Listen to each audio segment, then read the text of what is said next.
Cordial saludo, estimados compañeros y tutor. Yo soy Andrea Ramos. Vengo a explicarles mi mapa conceptual del tema que estamos hablando sobre sistemas duros y blandos.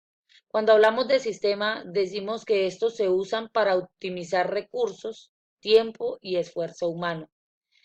Lo que buscan estos sistemas es una mayor eficiencia en el trabajo y el impacto social en materia productiva. Cuando hablamos de ellos, como dijimos ahorita anteriormente, existen los duros, por sus siglas en inglés, HSM, Hard System Methodology.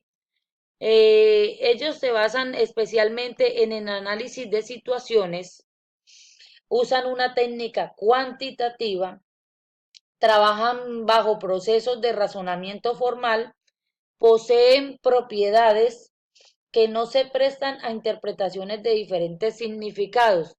Sus variables son medibles, claramente identificadas y sus predicciones son exactas, ¿sí?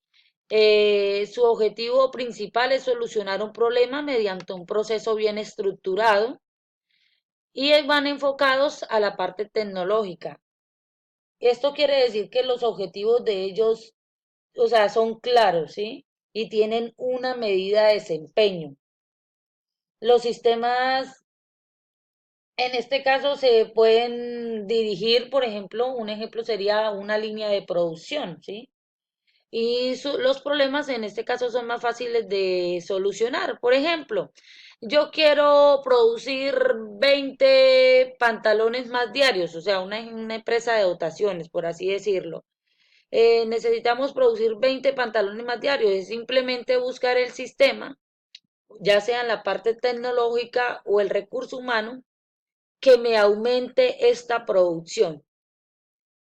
Estos sistemas fueron creados por el profesor Peter Checkland en los años más o menos 60, pero su metodología fue publicada en 1981.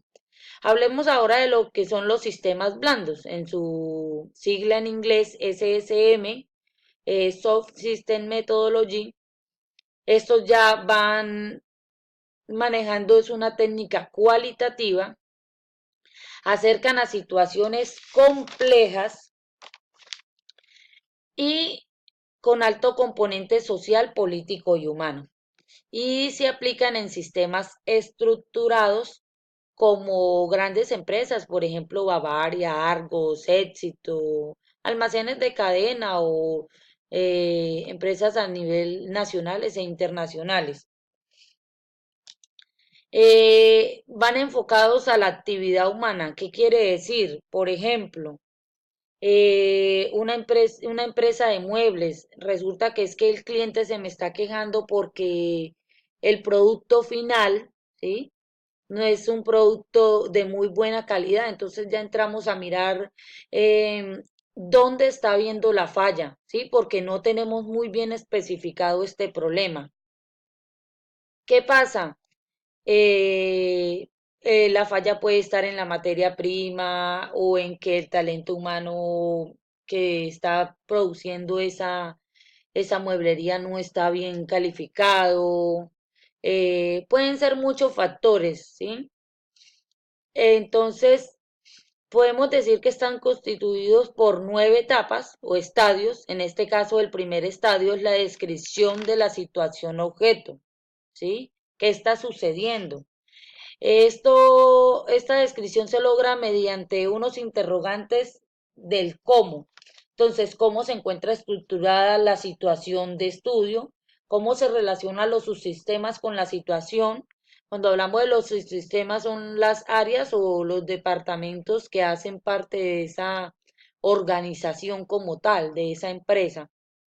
Y cómo se relaciona la situación de estudio con el ambiente y el entorno. En el estadio 2 hablamos de construcción y verificación de la definición raíz. Aquí debemos validar la información definida mediante el sistema CAD-GUE, ¿sí? Por sus siglas significan consumidores o clientes, la C, la A, que son los actores, la T, que es transformación, la W, que significa Weltanschauung, la O, que sería dueño o propietario, y la E son las restricciones ambientales, ¿sí? Entonces, eh, en la transformación de entradas en salidas, que sería la T.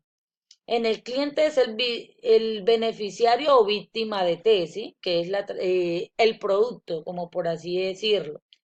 Los actores son aquellos que hacen o ejecutan T, que sería la transformación.